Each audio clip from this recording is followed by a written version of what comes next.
first category. This song was written by George Canseco. Clue, kinanta ito ni Basil Valdez. Madalas marinig ang song na ito sa kasalan.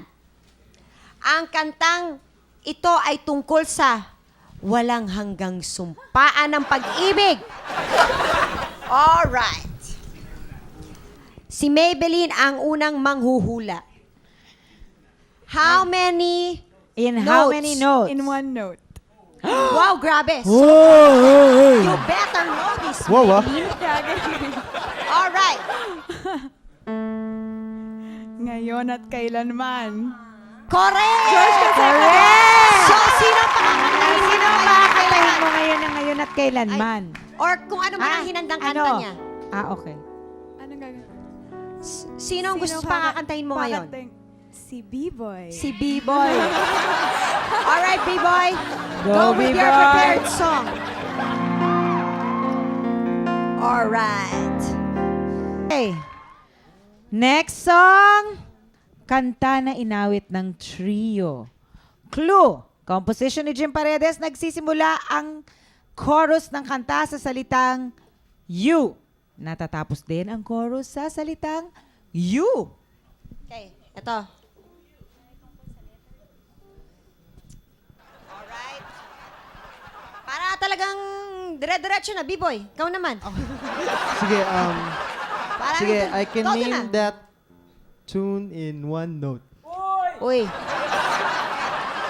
Name it. When I Met You. Correct? Correct. Correct! So, sino ngayon ang pakakantahin mo, B-Boy?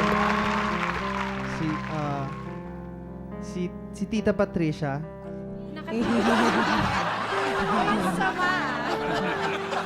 Okay, Tita Patricia.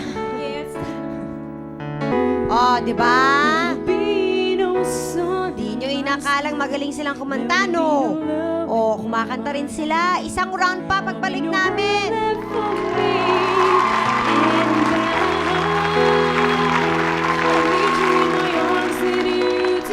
Ito pa, pagpapatuloy pa natin to, meron pa tayong hindi mga china-challenge dito ngayon. Oo, pero ang galing naman ito si Maybelline at saka itong si B-Boy. Oo, di ba? Wala in lang. one note. In one note. Sige.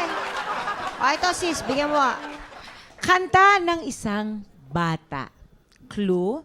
Famous song ni Lea Salonga. Madalas na itong kantahin nung siya ay bata pa. Isa ito sa mga nagpasikat sa kanya. Okay. Sino? Pakala mo naman ang dami. Maricel. Maricel. Hala. Hala. Nagyabang daw eh. Sige, one note. One note. One note. Okay. Ang gagaling nyo, ha? Sige. I am but a small boy. Ayun na nga. Correct. O, so, sino ang pakakantahin mo ngayon? Sige, ang aking kasi si Miss Nuki. Sana. O, Snooki, ikaw na.